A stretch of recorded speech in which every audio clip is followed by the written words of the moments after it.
Ladies and gentlemen, welcome back to week 7 of our Last Leg podcast. You got me, Nicky G, and my best friend John is out this week. So we got his twin brother, Jim. Jim, how you doing? Jim Harbaugh? I'm best coach out here. Johnny G, everybody. Oh, man, brother. Sorry, guys, just to kind of intervene before we get dived in. Hello. But we, obviously, if you guys are seeing us now, you guys didn't see us last week. Unfortunately, we were a little bit occupied with life. It happens, guys. So we did have to skip out on week 6. Sadly. But we are back, stronger than ever, on week 7. Damn Skippy. So, first of all, quick recap. What were the big takeaways from the most recent NFL week? Oh, boy. Well, do you want to start with trades? Are you going to start with that? Yeah. Because the one I like the most is going to be Davante Adams going over to the New York Jets. He's going back home to his homeboy, and this is the connection that the Jets have needed. Yeah. And now that Aaron Rodgers now not only has Garrett Wilson, Garrett Wilson's his punching favorite in the air. Allen Lazard, and now he's got another fucking deadly weapon, Davante Adams. As crazy as the trade is, I want to see, can they bring back that connection so early now that this trade just happened? Like, will the Jets still be or are they going to exceed all expectations? I think now defenses are going to have a lot of trouble siphoning this offense because now, Garrett Wilson getting fucking 13 targets a game, that's gone. That's not happening anymore. So you're going to see his line drop. Oh, for sure, bro. If he's got like a 7.5, 8.5 line this week, take the under. As long as Adams suits up this week. Yeah. The other big trade, Amari Cooper to the fucking Bills. Bro, you've been talking about this for a long time. I swear Let him to hear God. it. Let him hear it. Whenever You said it actually every single season of our podcast. Yeah. But say it again. I'm very high on Amari Cooper. He is one of the best route runners in the entire NFL. And I'm sitting here watching Browns fans say, oh, he's supposed to be gone. He's dropping wide open balls from Watson. No. Amari Cooper is a fucking dog, and you're going to see what a good quarterback can do with a good wide receiver. We're about to see Josh Allen and Stephon Diggs all over again. Yes. Might even be better. Even be better. So good. I'm actually happy for the Bills now because again, that's one thing that they were missing is they needed another decent. I wouldn't say decent, but just a very good elite wide receiver and someone who's been in the game for so long already.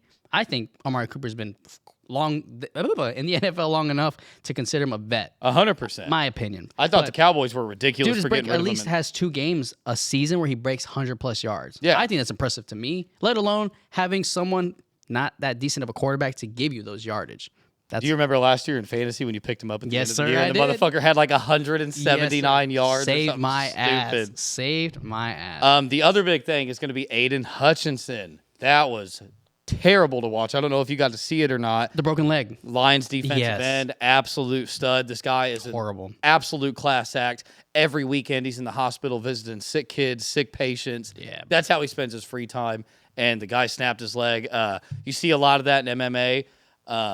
It will be a shin block, and that's how you see a lot of legs get broken. And it was a Lions guy just came right across with his shin out, and the way his leg hit just folded. It was definitely a leg. UFC type of like check injury, and he even said it himself. Like as soon as it happened, yep. There was a video I saw it on Instagram, and it was like I broke it. Like he instantly knew he snapped his leg, and it was horrendous. It was like a Conor McGregor snap.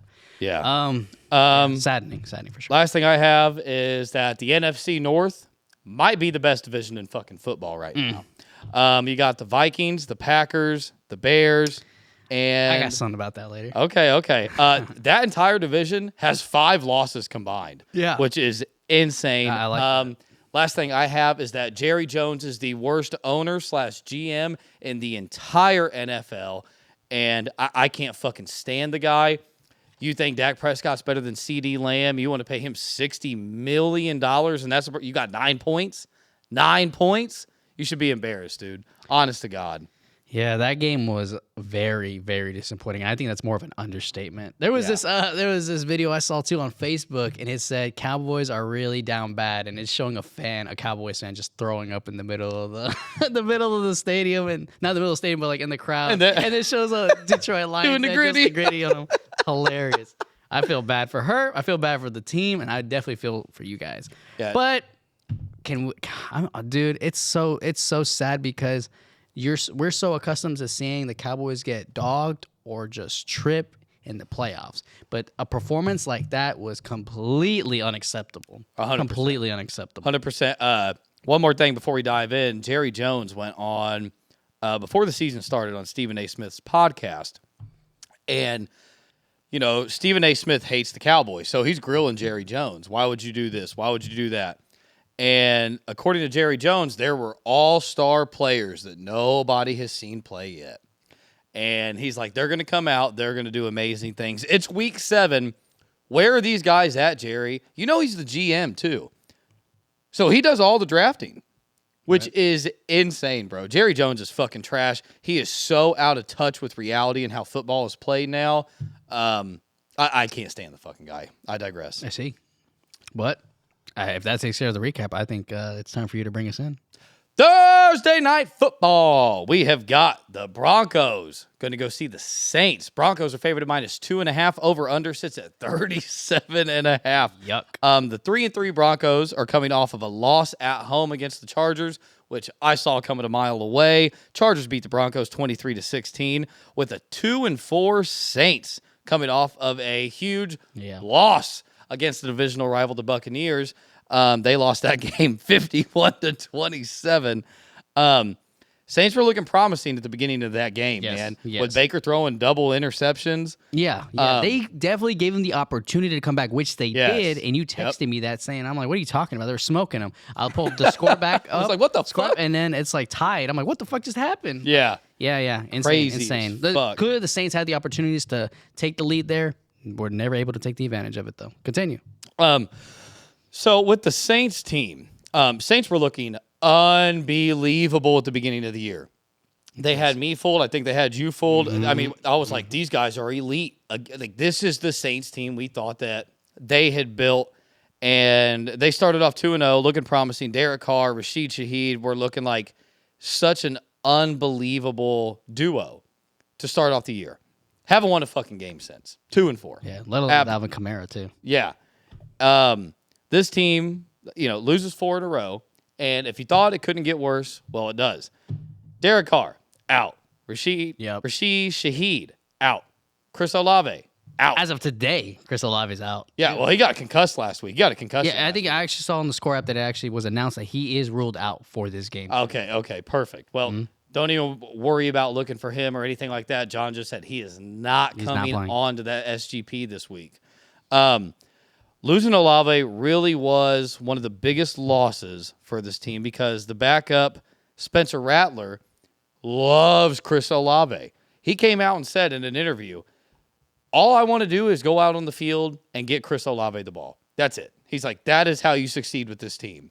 And he is not wrong. Chris Olave is a dog, man. He reminds me of a young Michael Thomas. I know Saints fans, that's a stretch. But I really liked it, though. But what ended up happening was Spencer Rattler got rattled by the Bucs. Like that pun. Yeah. That's a good pun. The Saints were slowly making a nasty comeback against the Bucs, and the Bucs just had to come out and make a statement and say, look, we are not to be trifled with. We are winning this division, and fuck the Falcons, dude. I'm sorry. The Buccaneers are dogs, dude. Absolute dogs. Brady left this team in very, very good shape, and with Baker coming in, I think that he really does big things with this football team. But back to the Saints. This offense is going to have to run through the big bad man, Alvin Kamara. That is where this offense thrives, is when you get Alvin Kamara humming, good luck. Good fucking luck. But if you shut down Alvin Kamara, Saints will score 4 field goals. I mean, they do it religiously. The other player that they have to see on the field a lot, who is a triple threat player that has to be one of the saviors for this team, is going to be Taysom Hill. Taysom Hill is a triple threat. Triple threat. Dude plays quarterback, tight end, running back. Insane. Truly one of the greatest athletes. Is he supposed to come back yet? Do we know that? Because he's been out for 3 games now? I think he's coming back this week. I think. That's what they need him the most, man. They need that because that throws defenses off so much. But no one knows the Saints better than Sean Payton. This is Sean Payton's homecoming game. The man coached the Saints, I think it was 15 years, bro. Left in 2022, or left in 2021, came out of retirement, joined the Broncos, and now he's getting his homecoming game. Expect the Caesars Dome to be jumping. I guarantee they do not make it easy for Sean Payton. But thanks to Derek Carr being out, we have 2 rookie quarterbacks right now in this game, which I love to see. It feels like it's going to be a college football game all over again. Right. Bo Nix has kind of flown under everybody's radar. Well, in my opinion, not playing bad football for being thrown to the fucking wolves to try and get this Broncos team jump-started. That's fair. Bo Nix, 121 out of 198, 1,082 passing yards, averaging 61% of completion rate, which is impressive given the situation. 100%. Another guy that I think they really, really, really need to get the ball to more often is that's going to be Courtland Sutton. I fucking love this guy, dude. I agree with that. He was a touchdown machine, man. His entire career he has been. And obviously they have Josh Reynolds now, too, from the Detroit Lions. Correct. But he's injured, unfortunately. But continue. Courtland Sutton, I love the guy. He can be a touchdown machine. And he is, without a doubt, the best receiver on this offense. It's not even a question. But the problem is he only has 21 catches for 277 yards and 2 tutties. Now, I don't know. I don't watch enough Broncos football to know if this falls on Bo Nix, Courtland Sutton, or the offensive coordinator. If I had to guess, I'd say it's a combination between the OC and Bo Nix. Courtland Sutton's a fucking vet. You know, he knows how to go get the job done. And kudos to him for sticking it out with a rookie quarterback and not wanting to instantly be traded off the second they get a rookie. Bro, I have zero take on Okay. I didn't know if you just wanted to. But just because you've been bringing up Bo Nix a lot, that's one person I can say something about. The dude, horrendous. However, the reason that percentage is so high on his completion rate is because he doesn't throw the ball that much. If he threw the ball as much as an average quarterback, then that percentage of completion rate would be significantly less. Yeah, because 198 attempts through 6 weeks. Yeah, bro, that is not a lot at all. And as far as completions, 198 to 121. The rating is 737, 1,000 yards and 82. But he has tied 5 touchdowns, 5 interceptions. I think these kinks get worked out, dude. They do, but like for how long is it going to take for them to finally get the groove? And again, someone like Sutton, it just sucks that a veteran wide receiver like that, who's actually really, really good. Yes. I can genuinely say really, really good, not even decent. Sutton is good, but he has to rely on a quarterback like Bo Nix to give it to him. And with him being one of the only good wide receivers on the Denver Broncos, everyone is already going to put their best cornerback on him. Yeah. You know? I don't know. The other problem is that, okay, so let's go back to the Chargers game. They were shut out. Yeah, they were shut out, bro. Very true. They scored 16 points in garbage time. That was interesting. To see for sure. So, and what's crazy is to me is that the Broncos are favored going into New Orleans. Oh, it's because of Derek Carr. Even that though. It's still, and then Sean Payton homecoming. The problem is that a whole field goal. All of the fucking Saints All-Stars are injured right now. If you go look, Alvin Kamara is injured right now too. But if I had to guess, he has to suit up, bro. He's probably taking it lax this week in practice to make sure he is 100%. Yeah, you're right. Damn. Yeah. Damn. The only way the Broncos win this game, they have to get off to a hot start. They have to score a touchdown on their first drive, bro. Have to. Because with the Broncos being so mid on offense, they have relied on their defense so heavily. Yes, just as much as the Bears.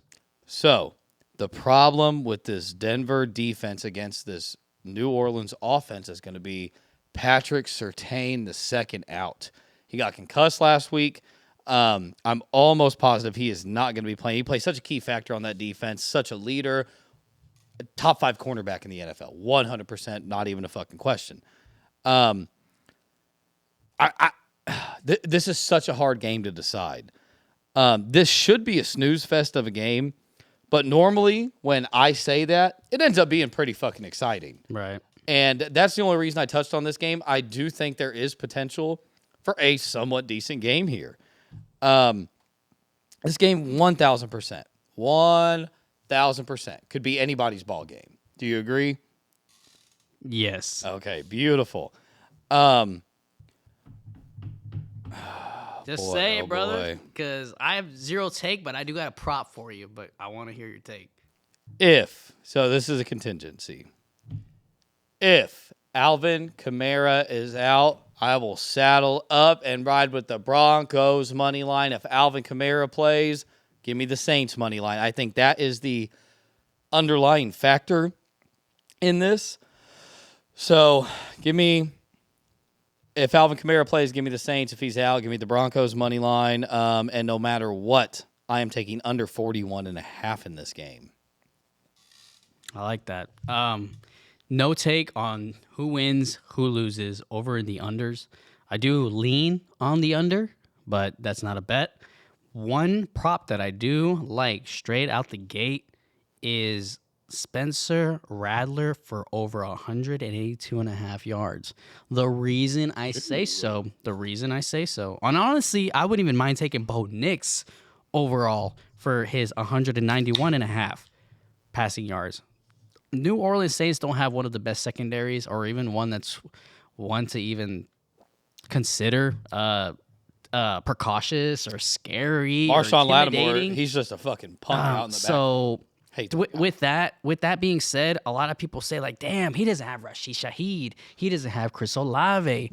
But bro, if you go back against the game with our boy Baker Mayfield, the dog himself, the pit bull, all of his receiving yards went to almost everyone on that team except Rashid Shaheed and Chris Olave. They had the least receiving yards in that entire game, and he broke 243 yards with 1 tutty and 2 interceptions, unfortunately. Garbage time, second-string players on the Exactly. box.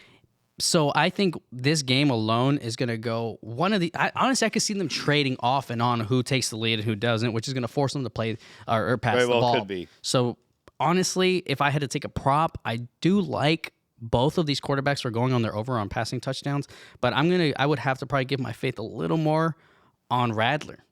And that's just a bold take. And that's all I got to say. That's all I got to say. All right. Let's dive into it. SGP, Thursday Night Football. Let's hear it, Nicky G. We've got Alvin Kamara, anytime touchdown. As long as the man plays, there's no reason he shouldn't be able to find the end zone. He goes every other game. He got one last week, I think. And with nobody else in the lineup, there's no reason for him to not find the end zone this weekend. Give me Bo Nix over 175 passing yards. Like John just said, the Saints have nothing to really... again, Lattimore will probably be on Cortland Sutton, but that's one. At the end of the day, I still like Bo Nix to get his 175. I concur. Alvin Kamara, 25 receiving yards. Who the fuck else is he going to throw the ball to? Yep. With your boost, plus 359. 3 legs, 359. Pray to God Alvin Kamara plays. That's my SGP for the week.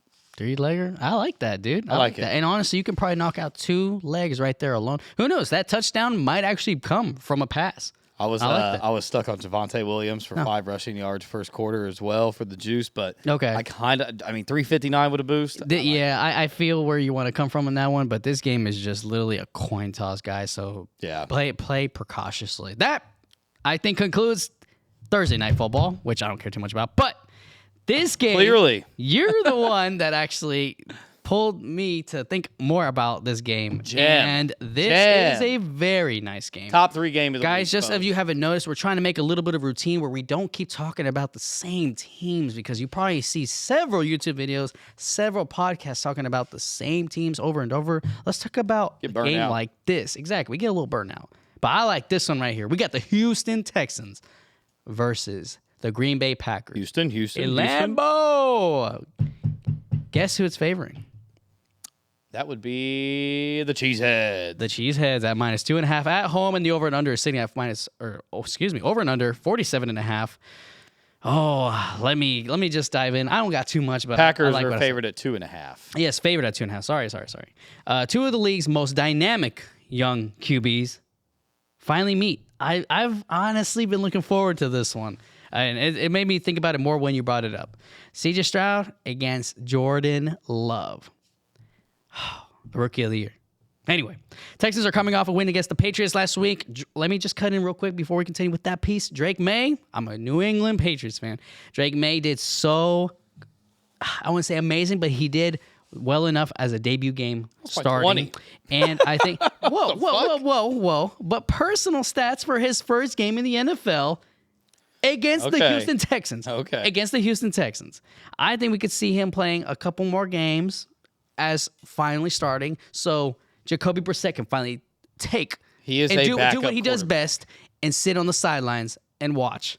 Because that's what he's been doing for such a long time. Anyway, I digress. The Texans sit on the top of the AFC South with a record of 5-1. Pretty impressive. 1 L coming from the undefeated Minnesota Vikings. Gotta respect that. Since Jordan Love's return, the Packers have won their last 2 games. This game is taking place in Green Bay, so hence why maybe the line is sitting at -2.5, home field advantage, but they're going against the rookie of the year, C.J. Stroud. Right now, though, Love is playing well. Granted, he came back from an injury, and he's playing, honestly, fairly well. I thought that was a season-ending injury. I as well did, bro. I felt like, and there was, I think, a couple injuries and just so many people slipping and sliding in that Brazil game where I felt like I was watching The Longest Yard. Yeah. Dead ass.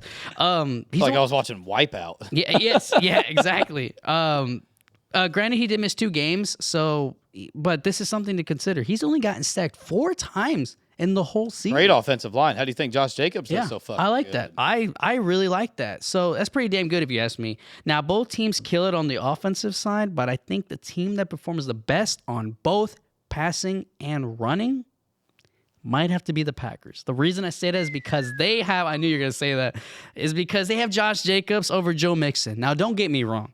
Joe Mixon can get it done. He's done quite well. I may be a little biased on that, but they're using Josh Jacobs so well in the pass rush game. The dude only has 1 touchdown. And I'm like, oh, is he really doing that fucking great? Well, to be honest, they use him like a bull. He works his ass off to get the whole team down the field.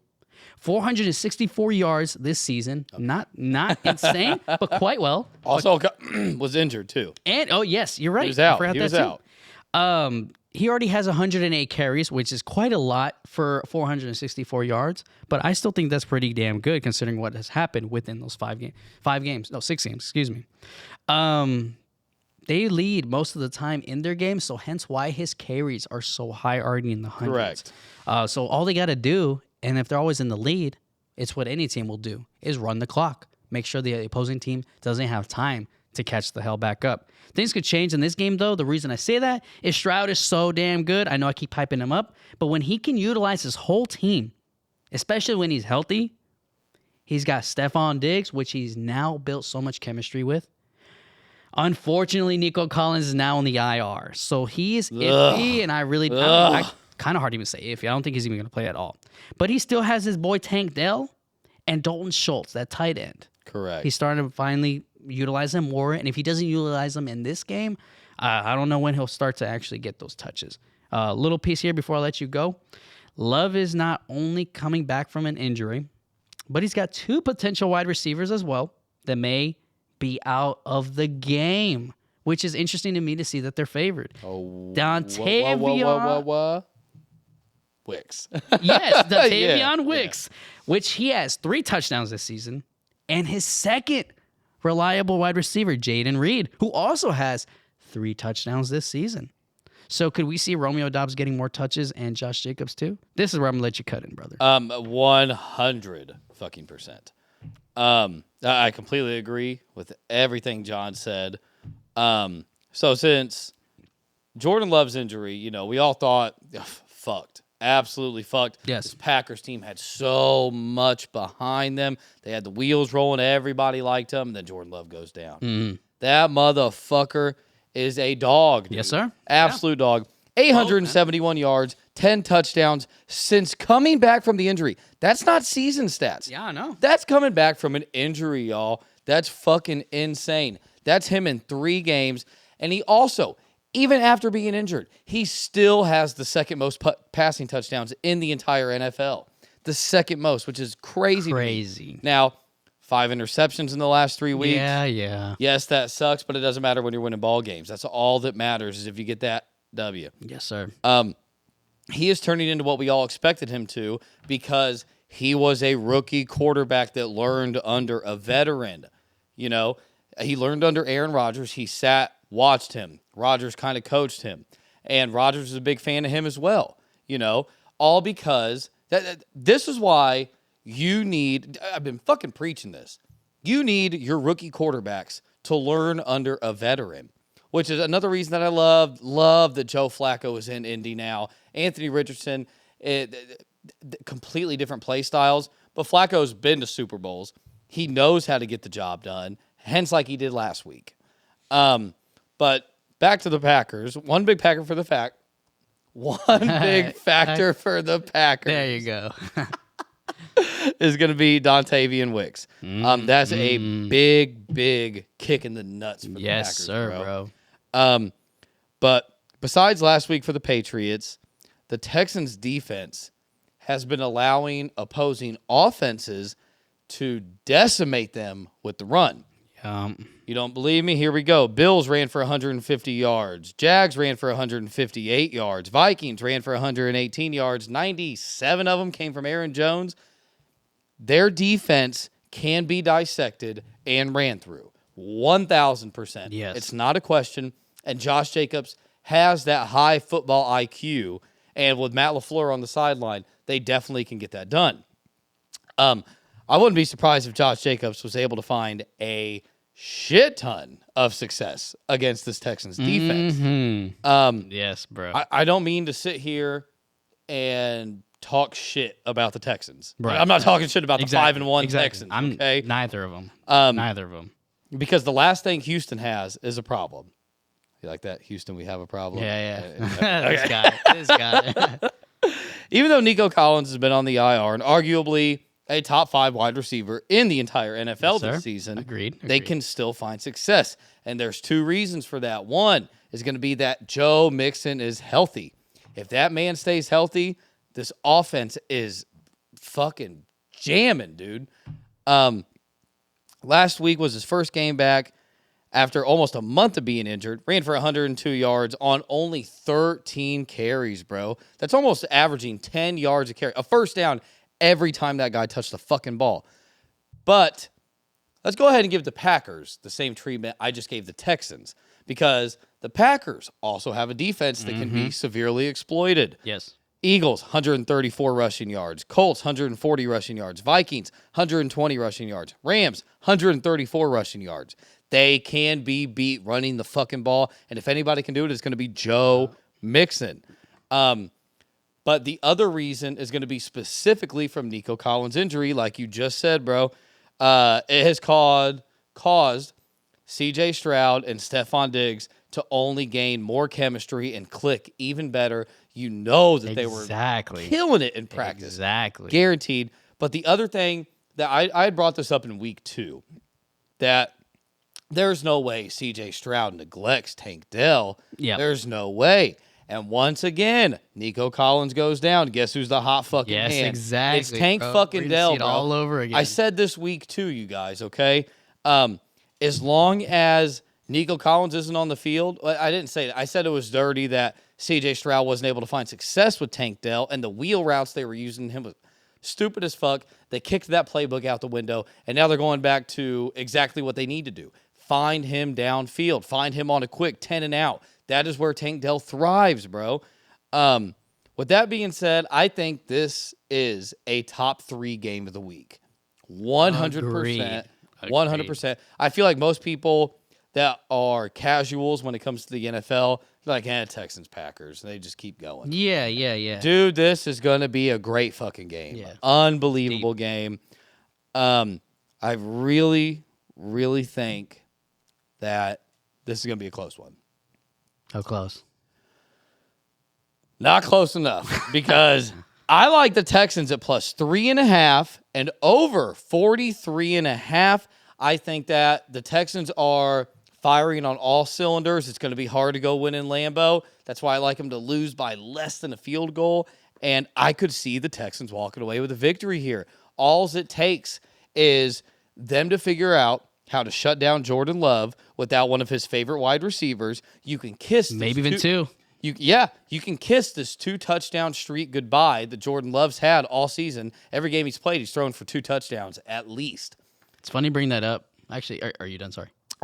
Just about, yeah. Texans plus 3.5, over 43.5, and that puts you at plus 151 if you parlay that. What you got, Johnny? I like that. It's funny you brought that up because while you were mentioning all that, I was just dilly-dallying and I was looking at the stat line. You can actually look at the props or the passing props for both QBs, and it's interestingly enough, it was sitting at minus 170 for Jordan Love to get 2 touchdowns. It's interesting. Well, that's because he hasn't missed a line all season. Yeah, and even then, though, it's like you still have 2 of your most star wide receivers out, and he still gets a line favoring that high. Quite interesting. I feel like it's a little bit of a bait. 100%. But it could go to Josh Jacobs for all I know. Who knows? I wish you could take under 2.5, yeah. dude. Because I would take... But it's a little... I mean, it's probably... No, you can't. Oh, on where? FanDuel? On FanDuel, Really? No, so you can either take their line, and both of them are set at 1.5, but you can only take them. There it is. Over or under 1.5, like I just said. Oh, you're right. Okay. Yeah. Okay. Well, anyway. Anyways, give me the Texans a plus 3.5. I like C.J. Stroud. He has not hit his sophomore slump yet, and I don't think it starts in Green Bay. Well, Johnny, what you got? Well, interestingly enough, this is the last thing I do have. If the Packers do win, and the Lions somehow beat the undefeated Vikings this week, Green Bay will be second in their division under the Vikings. So they clearly have a motive, more than the first place Houston Texans do in their division. But that doesn't mean they don't want to hold on to that place, right? Yeah. Exactly. So they clearly both, not only, yes, we want to win, every team wants to win, but you have a motive behind that win too. That just... I get it. It helps the whole division, the whole team as a whole. So that's just something else to kind of keep in mind too. Gets you even closer to the playoffs. I think I got to take the rookie of the year again. Give me the Texans at plus 3.5. And as far as a player prop, he fucked me last week, but I'm going to go with him again. Give me CJ Stroud plus 200 passing yards. I think he gets there this time. I love it. I would parlay both of them genuinely because I do think that the Texans get it done. And if they somehow miraculously lose, it will not be more than 3 points. I agree.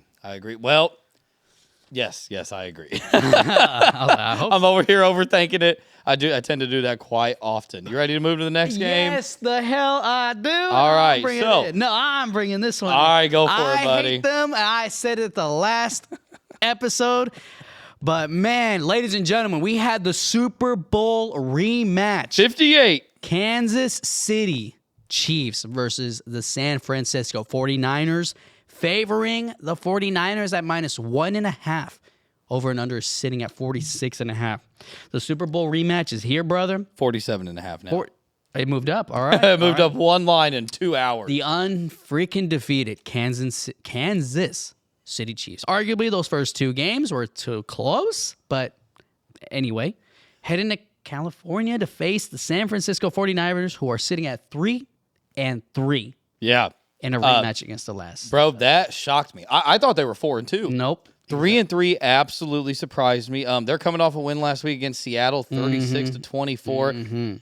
That was a great game. It was. That was a super could have made it happen. He could have. It was just a little too late. Like it always happens with the Seahawks, unfortunately. Side note, before you continue. Yeah. Did you see Geno Smith at the end of the game? What the fuck? What the fuck are you doing? Yeah, bro. I loved that. I couldn't agree with him more, honestly. Yeah. This dude is locked in every game. It doesn't matter 100%. if he's playing like the Denver Broncos, if he's playing the Kansas City Chiefs. It doesn't matter. This dude is locked in.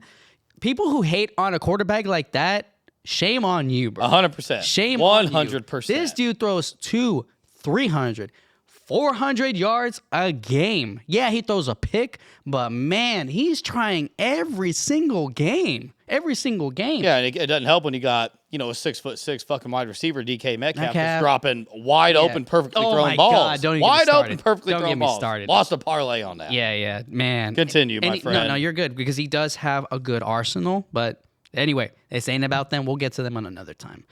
The defending Super Bowl champions are coming off of a bye week, my friend. They're rested, what team needed? Bro, this is I was going to say this at the end of my piece, but this is a fun fact, and I hope you dog. You got it. You got it. Fun fact. Right. Andy Reid has high percentage of every time he comes to his next game after a bye week.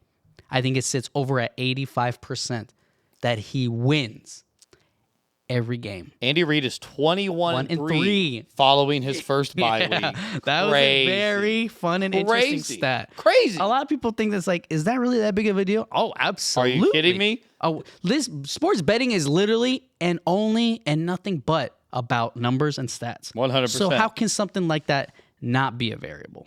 I think you wanted to cut in real quick. No, you're good, bro. Go ahead. Continue. All right. So what's unfortunate about both of these teams is both of their dogs of running backs are both out of the game. McCaffrey, I don't know when the hell he's coming back. Pacheco, after what? Hold on. Pacheco, clearly he's out. I don't even know how long he's out. But I could see this game a battle of the tight ends. This one I really can, because the reason I say that is Rashee Rice is out because of the mistake that his own quarterback, Patrick Mahomes, did. I explained it to you last time. I'm sure you had more than enough of time to finally see what happened there. He broke. Crazy. He almost broke his whole leg, but I think he tore his ACL. Never watched it. You never did? In 2 weeks, you still haven't seen it? Oh my God! I watched Aiden Hutchinson break his leg. That's fair. 17 times. That one looked worse though. That one actually did. You could see the break, the snap. Horrible. It looked like the UFC kick. Anyway, the reason I do say though that this is going to be a battle of the tight ends, Kittle has been doing phenomenal this season, bro. Literally every game except opening night against the Jets, he has gotten one touchdown at least. 28 receptions out of 35 targets. He's only dropped 7, and that's 283 yards. Shit. So clearly he's a favorite in the end zone. Now Travis Kelce, he has only had 2 decent games. 2. He hasn't even gotten a touchdown this whole season. And say why? Why is he having good games? That's because the star players are out. Exactly. Exactly. So could you don't fall I'm gonna say this as a genuine friend to you guys. Do not fall into because he doesn't have his star receivers. Don't take Travis Kelce as an anytime touchdown. Please don't. He hasn't got one all week. Are you because it's just a flip of a coin. When is he gonna get it? When is he gonna get it? At this point, you're just martingaling, doubling down until he finally does get one. And your priority 5, 6. We're 6 weeks deep, guys. You've probably already lost 6 times in a row just trying to get an anytime touchdown by this guy. Especially trying to come across the middle to Fred Warner and that defense. That will not be easy. I don't know. But I don't blame you if you take Kittle for an anytime touchdown because the guy hasn't missed it again except opening night. Mahomes doesn't have Rashee Rice, which is another reminder of one of their star players that they do now have. Fastest player from the combine, Xavier Worthy, is still a great young wide receiver. I think they're utilizing him more on the run game, though. I think we've seen him he's gotten 2 He gets a lot of sweeps. More than he has any sort of passing route. Because he's so goddamn fast. Exactly. Now that we don't have a running back for, they don't have a running back like Pacheco, we're going to see Mahomes utilizing his legs just as we always do, getting those first downs. I'm going to stop there. I want to hear what you got. Okay. John. I know I'm on a heater, brother. Knock out of the park. Yes, Knocked it out of the park, my man. So let's dive into it. 49ers, every game they have lost, 3 games, which surprised me. Every single one has been less than a score. Every single one. 7 or less. Yes, sir. 7 or less. Tight. That's tight. With this being a Super Bowl rematch, they are looking for revenge, my boy. Exactly. Excuse me.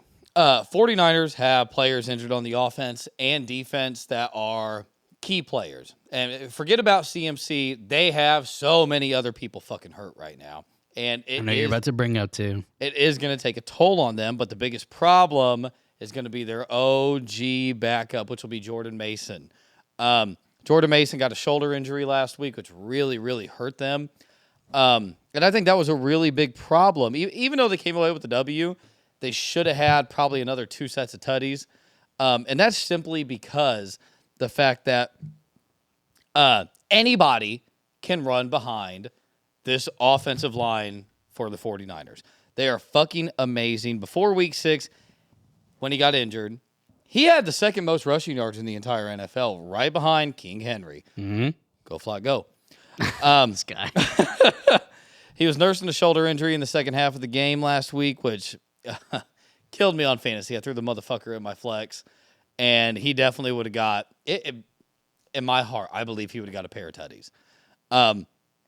Yes, the Niners have a fantastic offensive line, and almost anybody can get through them, but Mason truly is not a backup running back. This CMC getting injured, he has been able to showcase that I am a starting running back. Yes. I can go out and I can get the fucking job done. Yeah. And I 100% believe in this guy. And I think as far as a mental state goes, that helps CMC because he's like, okay, this dude's got it locked down. I can focus on myself getting better so I can get back on the field helping my team. So I hope he's really taking advantage of that. Go ahead, sorry. Boy, it was CMC, man. Yeah, man. It'd be hard to play him again this year if I'm the 49ers. Well, I don't even know if he's going to be able to hit the field like you said last episode, bro. Exactly. It's looking highly unlikely. Meanwhile, we have got, we talk about triple threats, talking about Taysom Hill. Let's talk about top 3 dual threat player in the NFL because it's Deebo fucking Samuel, you guys. Arguably the best dual threat in the entire NFL when it comes to running backs and wide receivers. Last week, 3 catches, over 100 yards, a tutty, 4 carries for 15 yards. Now, you guys hear 4 rushes, 15 yards. Might not sound like a lot, but when he is in the backfield, you don't understand what defenses are having to do to accommodate for this. Because he can simply just run out and go run a wide receiver route. Or he can take the ball and run on a wheel route. Or he'll run it up the gut. You have no idea what's going on in that backfield when Deebo Samuel is back there.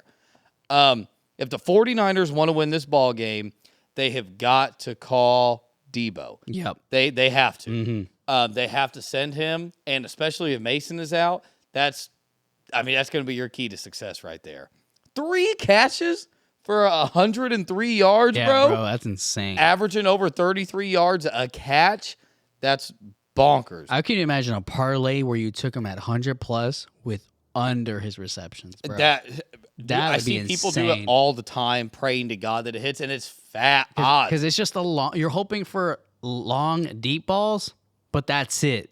That's it. And if they break that line, then great. You just hope they don't ever touch that ball again for the rest of the game. And one of the things that the Chiefs have been winning with is their defense. Their defense has held them up. The defense has been their backbone. That's because crazy, bro. Mahomes, watching him throw for less than 200 and they still get a W. The dude needs a minute. That's crazy. All he needs is a minute. That's crazy. Yeah. Now let's flip-flop the script. Let's talk about the reigning back-to-back Super Bowl champs. Big T Swift. I'm joking. I hate them so much. The Chiefs are doing what the Chiefs do, and that is winning by any means necessary. They don't care if they only win by 3 points or 30 points. You know what Andy Reid pays attention to? That W, baby. That's all that man cares about. Yeah. Andy Reid is 21-3 following the bye. Yep. If you did not catch that stat earlier, let that soak in. Yeah. 24 games following a bye. He's lost 3. That to me, that's crazy as fuck. Andy Reid and Patrick Mahomes are undefeated against the 49ers. They have never lost to them. Super Bowls and regular season. If you want another fucking crazy stat, so let's say you're dead set on the 49ers winning, and Andy Reid being 21-3 following a bye week wasn't enough. Reid and Mahomes being 4-0 against the 49ers wasn't enough. Patrick Mahomes is 12-1 as an underdog on the spread. I did not know that. Bro, he has lost 1 game in his entire career when they value him as an underdog. Who was that? You know who that was? I don't know who beat him. But at the end of the day, it's 1 loss, bro. That's One interesting. loss. 21 or 12-1-1. One ended up in the tie. Oh, okay. We don't fucking count that bullshit. That's the stupidest shit ever in the entire NFL. But that's all I have. John, do you want to give me your prediction for this game, or do you want me to go first? Oh, guys, man. I didn't know about that last stat. You like that? Like, you like that? I have my Kirko, paper. I have Kirko. my paper right here, my write-up right here with my pick. And now it's got me second guessing. No. This motherfucker was taking the 49ers all day.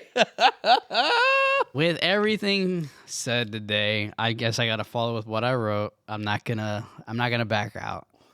Ladies and gentlemen, this is a home game in San Francisco, and it's favoring the 49ers at -1.5. Money line is -116. Kansas City at 102. Minus. It's a pick 'em. I'm going to go ahead and take the San Francisco 49ers on the ML. I think because Patrick Mahomes doesn't have the complete arsenal that he's used to. And by the way, before you guys even say, oh, he's got Juju Schuster, this dude is ass. He's ass. He had 1 good game. If you look the game log, he has been buns. Even when he was on the Patriots, buns. So don't give me none of that. Anyway. Pretty mid on the stage. Anyway, I think I have to take him because of the lack of weapons that Patrick Mahomes has to utilize. All his guys, Travis Kelce. So because of that reason, I'd have to take him. And honestly, because of that reason, I'm still surprised the line is only favoring that much. But the fucking Kansas City Chiefs always find a way to win. So hopefully this is not one of those nights. Give me the San Francisco 49ers at on the ML. I could take him at -1.5 too. Over-unders at 47.5. What you got? Oh, gun to my head. This is a lean, not a bet. A lean. Give me the over on this one. Over at 47.5. Okay, like John said, I mean, the Chiefs, dude, the stats. 4-0 against the 49ers. 21-3 following a bye week. Mahomes, 12-1 when he's an underdog. Yeah. That doesn't matter. Give me the 49ers money line. Wow, you had me. Wow. And give me under 47.5, bro. I love this. I fucking love it, bro. Give me the 49ers money line, baby. All right. I knew I got you. No, you did. I was like, damn, this guy's going to choose the Chiefs. Man, hell yeah, bro. Hell yeah. I don't see how they lose. Now, if they don't. play this game in the Super Bowl, give me the Chiefs all day. Regular of course. season, I think Mahomes is due for a loss. They have just not been firing on all cylinders like they should be. Yeah. Even with players missing, Mahomes still finds a way to win games, like you said. Yeah. But I don't think this comes down to being out-coached because Shanahan and Reid is 1,000% the better coach. It's not even a fucking question. But at the end of the day, how can you not like Brock Purdy, Deebo Samuel, Brandon Ayuk, George Kittle, if Mason's playing? Yep. And that offensive line, and then that defense led by Fred Warner. Are you kidding me? Exactly. I think they find success. I think Shanahan's very shifty in this. Give me the 49ers money line, and that is it. We are heading into the speed round, ladies and gentlemen. All right. Oh, actually, before we get to the speed round, I did cook up a little 3-teamer steamer. I haven't done this since, I think, season 1. I want to get back into it. If I can't make any SGPs for Thursday Night Football because this one ain't worthy of it, I did cook up one. I got, for you guys, the Philadelphia Eagles on the ML minus 168. I swear to God. Against the New York Giants. I got the Indianapolis Colts minus 3 even against the Miami Dolphins. They can't beat the damn Jags and Jacksonville. But I'll tell you that they'll be able to beat the Dolphins in Indiana, and we still don't even know if Tua's coming back. Take advantage of that. I don't even blame you for take that straight, to be honest with you. And I'm going to go ahead and take Sunday Night Football, the New York Jets. Now they got Devontae Adams against the Pittsburgh Steelers in Pittsburgh on the ML. That sits at plus 431. I like that. That's my little 3-teamer steamer for you guys. That's not too shabby at all, my friend. Do you cook one up, or are you ready for the speed round? Yeah, just something light. I got an upset in here for you guys. So I really like John's leg on Philadelphia money line against the New York Giants in New York. Expect for the Birds to fly directly out of New York straight to Philadelphia with a W on their back. Dolphins at Colts. Go ahead and give me the fucking Colts, baby. You know I'm rocking. We bleed blue in this podcast. So you're changing the last leg. What's last? And I have got just something most people probably wouldn't expect. From you? I like Seattle over the Falcons. Falcons are favored at home, but I think after last week, Seattle comes out swinging on all cylinders. Geno Smith was not happy. That puts you at plus 499. That's a good one. That is a really good one. I like that for an upset. All right, you ready for the speed round, y'all? We are. Go ahead and start it off, brother. All right, we have got the Broncos at the Saints. Broncos are at minus 2.5. We already covered this. Go ahead and give me the Broncos money line. Over-under sits at 36.5. It has dropped during this podcast. Give me under 39.5. John, what you got? Oh, my God. I hate this I game, know. bro. I want over-unders too, brother. All right. If you're giving me alts overs and unders, then give me all day under 40.5 and give me the Saints at plus 3.5. Next one we got is New England Patriots and Jacksonville Jaguars. Give me spread is sitting at minus 5.5 favoring the Jags, and the over and under is sitting at 42.5. I like Drake May. I do. But the Jags need a dub. I'm going to have to take the... Actually, I can see the Jags still winning, but I'm going to take the spread on the New England Patriots at plus... I'll take it straight. Plus 5.5. Over and under. Give it under 42.5. I like where your head is at, John. Give me the Patriots at plus 7.5 and give me over 39.5. Next game, we've got the Philadelphia Eagles going to New York to see the Giants. Eagles at the Giants. Eagles are favored at minus 3. Over-under is at 43.5. I just told you guys, give me the Eagles at minus 2.5. I think they beat the shit out of them. I think Saquon gets his shit back in gear. Over-under at 43.5. Good golly, give me under 46.5. I like the minus 3 favoring the Eagles even, and give me over 43.5. You don't want to take them at 2.5? That way you don't push? No. Honestly, if you didn't make me take the over and under, I'd say give me Jalen Hurts for an interception, to be honest with you. Okay. You can't throw for nothing. Cincinnati Bengals against the Cleveland Browns in Divisional. Cleveland. Oh, over and under is sitting at minus 41.5. It's favoring the Bengals at minus 5.5. These guys are almost doomed if they don't win, man. They really are. But the Cleveland Browns, I do have a bit of faith in them for this one, bro. I can see them winning a fucking game. Honestly, right, I like the Cleveland Browns at plus 5.5 at home, over and under. Oh, my God. Give me over 39.5, I guess. Yay. Go ahead and give me the Bengals to cover that entire spread at minus 5.5. And give me over 39.5. Next game, we have got the Detroit Lions going to Minnesota. Detroit Lions. Crazy. At Minnesota. Minnesota is favored at minus 1.5. They are undefeated. Over-under is at 50.5. God damn. How can you not take the Lions after they just put up 47 points against one of the best projected teams in the NFL? I think the Vikings are frauds. They're going undefeated. Exactly. I think the frauds are undefeated. Give me the Lions at plus 1.5. You know what? Give me Lions money line. And I will take under 50.5 in this game. Man, this one's tough, man. Hardest game of the week. So tough. Hardest game to call of the week. Bro, I can't. Divisional. I know. Oh, it is. You're right. Yeah, I forgot I said that earlier. Oh, my God. I think you're right. I think Sam Darnold, this is where he loses. Bro, I'd be so happy if the Vikings and the Chiefs both lose, and now there is no undefeated team in the NFL. I'm going to go ahead and back the Detroit Lions on the ML. Over and under? Man, it could go either way. Give me the under 54, 52 and a half. That's good. Yeah, man. All right, next one. Seattle Seahawks against the Atlanta Falcons in Atlanta. The line is sitting at -3 even, over and under 51 and a half. I'm going to go ahead and like what you said. Give me Seattle +3 and under 51 and a half. Agree. Double down on that. Seattle +3, under 51 and a half. Next game, we have got the Tennessee Titans going to Bills Mafia. Tennessee Titans going to go see the Buffalo Bills in Buffalo. Buffalo is favored. Let me make sure that's right. Yeah, 8.5. Crazy, yeah. Holy shit. Over-under sits at 41 and a half. If the Bills are going to have a comeback game, it's going to be right now. Give me the Bills at -6.5. Give me them by a tutty.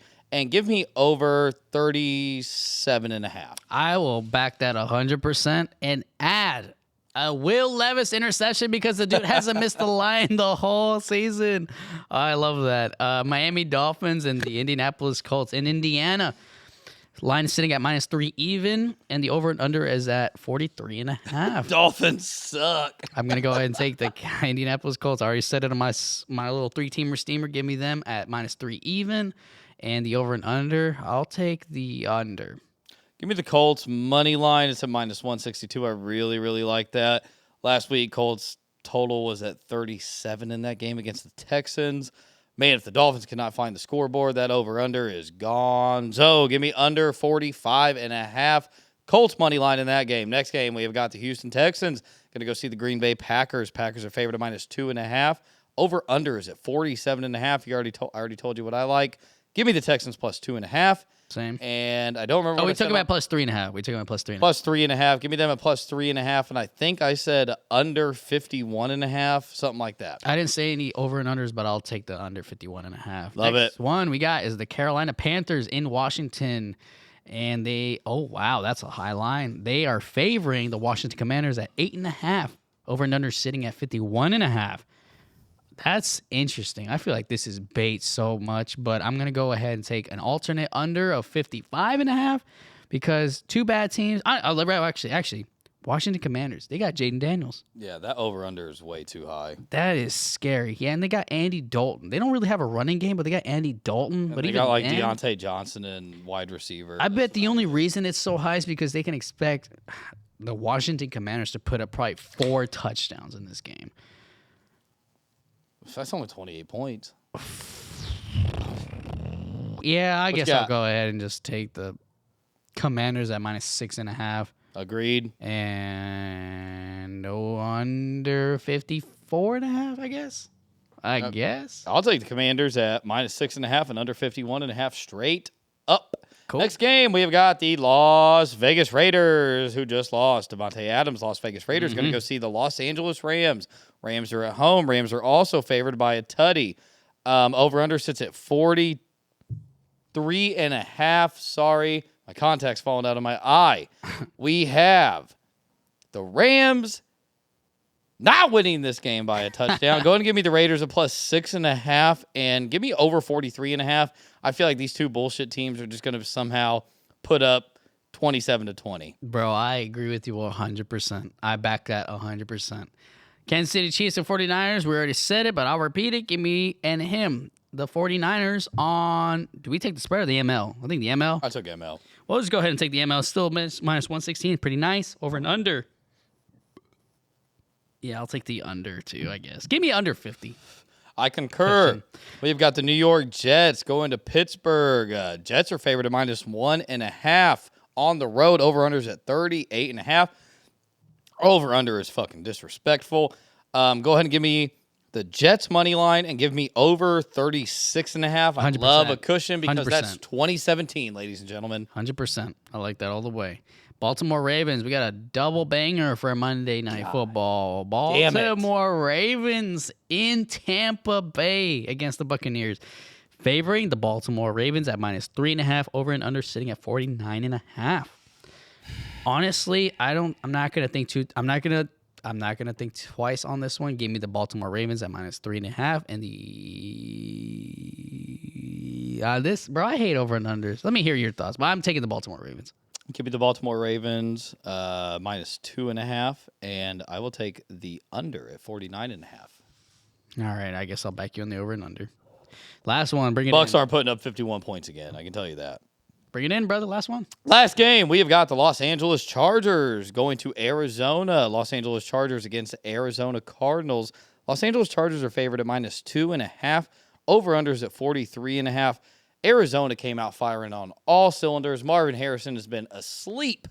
With that being said, give me the Cardinals +3.5 and give me over 39.5. Why not? Yeah, I'll take that. I like that. I do. All right. Doubling down? Yeah, I like Let's that. do it, baby. I love where our heads are at this game. Yeah. If you only pay attention to our reels and you're like, wow, he lost this one. He lost this one again.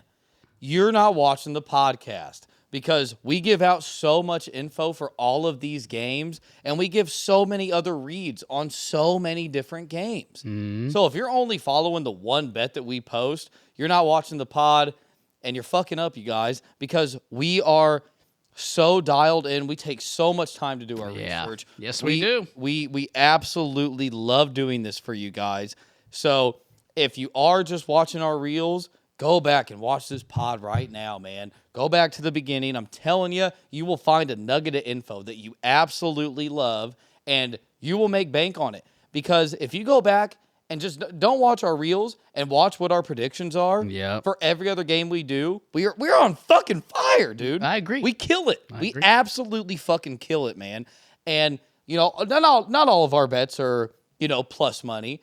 But that's not our goal. Our goal is to flip our money, flip a 20 to a 40, a 40 to an 80. That's our goal around here, even if it's 20 to 35. Just nickel and dime these motherfuckers to death. Yes, sir. And that is our goal around Books take enough money from us. Why not take it from them? Exactly. Especially we do our Why research. not? Exactly. Why not make a quick $30-$40, take your old lady out to dinner, maybe go see a movie, some shit like that. That's what we're here for. We're here to nickel and dime these guys to death. I love these bets this week. John, do you have anything else, my brother? I got nothing left except if you guys enjoy the content, please be sure to drop a like, hit subscribe, follow us on our Spotify, YouTube, and we made a TikTok and our Instagram for our live bets and our Thursday Night Football. And we will try to start getting more pictures out there for certain games that we like. If we like a certain wide receiver, certain games, we'll go ahead and start putting more of those out there for you guys. Yeah, we'll definitely try to do better on that. But with that all being said, guys, thank you for tuning in. I know we were gone, like I said, last week. We'll try our best to, stay on top of things. But again, life happens. So if we're here not next week, we'll be there next week and just stay on top of it. Give us a follow. Hit the bell. You guys know what to do. You guys got me, Jonny G, signing off, and my homie boy, Nicky G. Love you guys. We'll catch you guys in the next one. Peace out, brother. Peace.